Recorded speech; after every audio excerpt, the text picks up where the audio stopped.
Hola, bienvenido al módulo sobre Derecho a la Salud de la Escuela Constituyente del Centro de Estudiantes de Derecho de la Facultad de Derecho de la Universidad de Chile.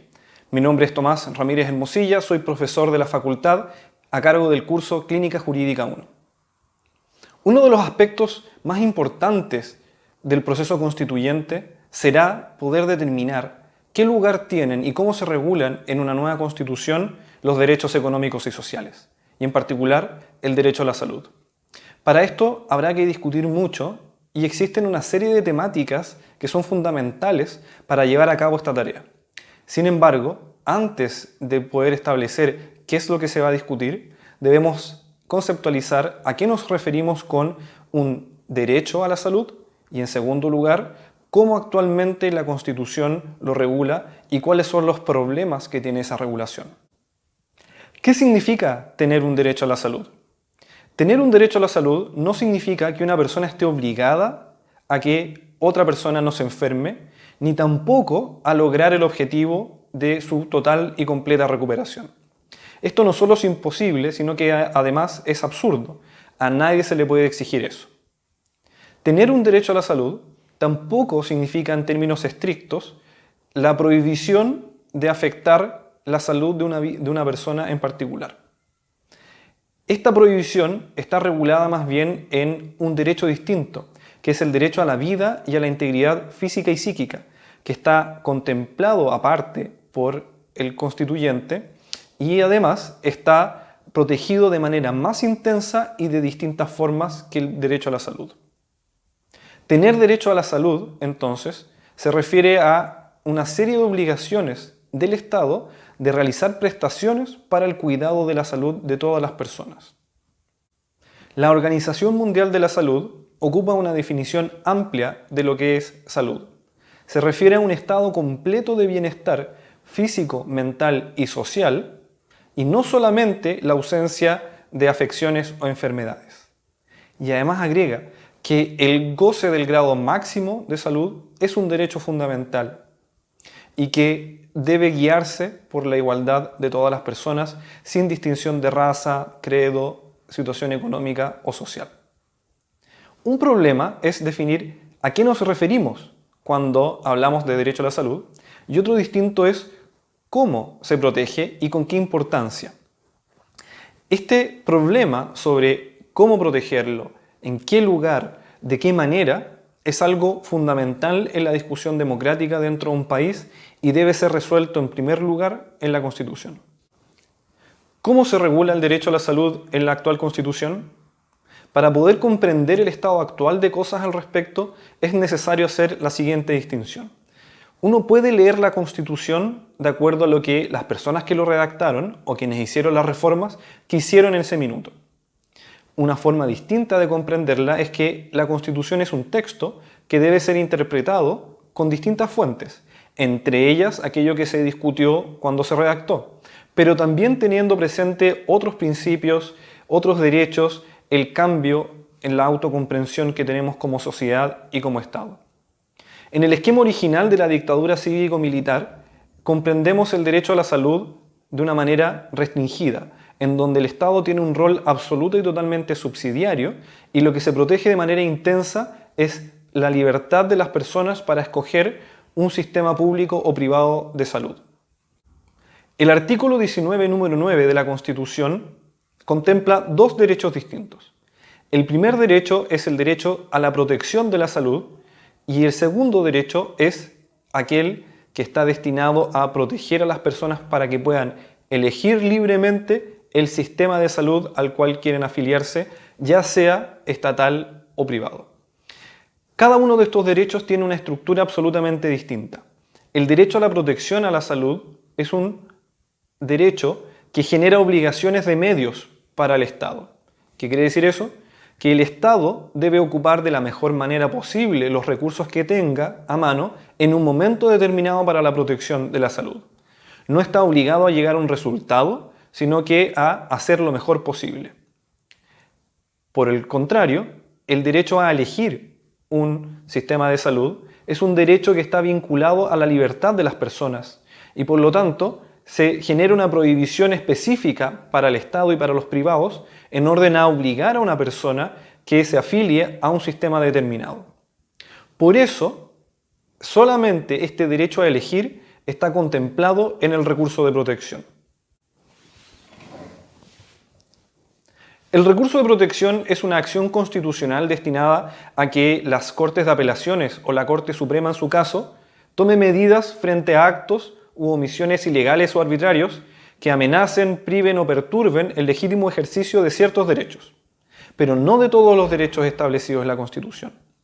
Respecto de la salud, el recurso de protección no protege la protección de la salud como derecho, sino que solamente la elección. Dicho de otra manera, la persona que puede pagar un sistema privado de salud no tiene por qué ser obligado a suscribirse o afiliarse a un sistema público. Y en caso de que se le intente obligar, tiene a su mano el recurso de protección para el debido resguardo de ese derecho. Sin embargo, una persona cuya salud no es protegida, a pesar de que tenga este derecho contemplado en la Constitución, no tiene un mecanismo constitucional para hacerlo valer de manera directa. Sin embargo, como señalé anteriormente, uno puede leer la Constitución de acuerdo al esquema que se quiso originalmente llevar a cabo, que es el esquema de la dictadura cívico-militar, en donde el Estado tenía un rol mínimo y subsidiario, o lo puede interpretar de acuerdo a una serie de criterios y principios que actualmente están en la Constitución. De esta manera se ha logrado la protección constitucional de la protección a la salud por otras vías, de manera indirecta. Por ejemplo, ¿qué pasa si es que no es posible acceder a un medicamento por su costo? Bueno, en la medida en que eso esté vinculado a la protección de la salud, el recurso de protección no es la vía idónea para los efectos de lograr su protección. Sin embargo, se ha reclamado, y los tribunales así lo han aceptado, que no otorgar ciertas prestaciones médicas o financiar medicamentos afecta de manera directa, de manera ilegal o arbitraria, el derecho a la vida y a la integridad física y psíquica de las personas. De esta manera, a través de ese derecho, se protege de manera indirecta el derecho a la salud. Ha sucedido algo similar también con el derecho a la igualdad ante la ley y también respecto del derecho a la propiedad. El derecho a la vida y a la integridad física y psíquica de la persona, la igualdad ante la ley y el derecho de la propiedad están contemplados como derechos dentro del recurso de protección y son utilizados en esta interpretación dinámica y actual de la Constitución como una vía indirecta para proteger el derecho a la salud. Sin embargo, más allá de aquello que se puede o no se puede hacer con la interpretación para proteger el derecho a la salud, resulta fundamental discutirlo a fondo para evitar tener que encontrar estas vías alternativas a la hora de protegerlo y para establecer qué es lo que efectivamente queremos proteger en relación con este derecho. ¿Cuáles son las cuestiones fundamentales que se van a discutir o que se podrían discutir en el proceso constituyente en relación con el derecho a la salud? En primer lugar, hay una discusión previa. Todo lo que se discute y se define respecto del rol del Estado va a tener consecuencias directas sobre los derechos económicos y sociales y en particular el derecho a la salud. En esa discusión general podemos tener comprensiones distintas sobre el rol que debe tener el Estado, ya sea desde aquellas mínimas en donde el Estado actúa solamente como un ente regulador, u otras que son máximas en el sentido de que solamente el Estado podría realizar ciertas prestaciones, a lo menos en materia de salud. Entre medio tenemos muchas otras posibilidades, como por ejemplo mantener el rol subsidiario del Estado, es decir, que actúe en aquellos casos en donde los privados no llegan, pero que trate el derecho a la salud como un derecho social y por lo tanto regule la actividad de estos privados como si fuesen parte de los órganos del Estado. Estas posibilidades requieren una discusión previa y que se van a concretar en definitiva dentro del derecho de la salud. En segundo lugar, una de las cosas que se puede discutir dentro del proceso constituyente es si vamos a incluir o no dentro de una nueva constitución algunos elementos básicos de protección del derecho a la salud, estableciendo un piso mínimo relativo a qué es lo que el Estado o los privados deben dar en cumplimiento de su obligación de proteger este derecho. La primera discusión es sobre si lo vamos a integrar dentro de la Constitución y además, ¿qué es lo que vamos a integrar? Es una cuestión realmente compleja y dinámica determinar qué es lo que se puede o no se puede hacer en materia de protección concreta de los derechos de las personas en el área de la salud. En tercer lugar, muy vinculado con lo anterior, es indispensable discutir sobre si vamos a tener un recurso como la acción de protección, si en ese tipo de recurso vamos a contemplar también el derecho a la protección de la salud. O vamos a tener algún otro tipo de vía para la protección constitucional del derecho a la salud. Por último, uno de los grandes temas que subyacen a la problemática del derecho a la salud es su financiamiento. Si tuviésemos recursos ilimitados en el área de la salud, no estaríamos discutiendo esto probablemente. En la discusión constitucional, al igual que el problema del diseño del Estado para los efectos de comprender los derechos, también sucederá lo mismo respecto de su financiamiento. Que esto sea realizado de manera directa por los trabajadores, que exista un seguro privado, que esto vaya con cargo a los impuestos generales, es algo que se debe definir y cada uno de ellos tiene posibles consecuencias distintas sobre el derecho a la salud. Muy bien. Determinado, ¿cuál es el concepto de derecho a la salud?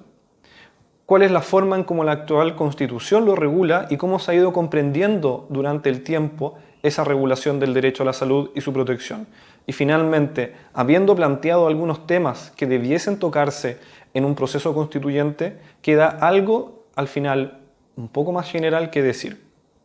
La idea de que el derecho a la salud implique ciertas obligaciones de medios del Estado puede llevar a concluir que este es un problema técnico, es decir, cuáles son las mejores alternativas para proteger de mejor manera el derecho a la salud es algo que deben discutir personas que tienen conocimiento sobre el área para la distribución de un presupuesto y para una ejecución razonable de ese presupuesto. Sin embargo, podemos entender el derecho a la salud como algo distinto y un poco más amplio. Si entendemos el derecho a la salud como una forma específica de protección al derecho a la vida y a la integridad física y psíquica, nos damos cuenta que el derecho a la salud es en realidad uno de los derechos más básicos que permite el ejercicio del resto de los derechos.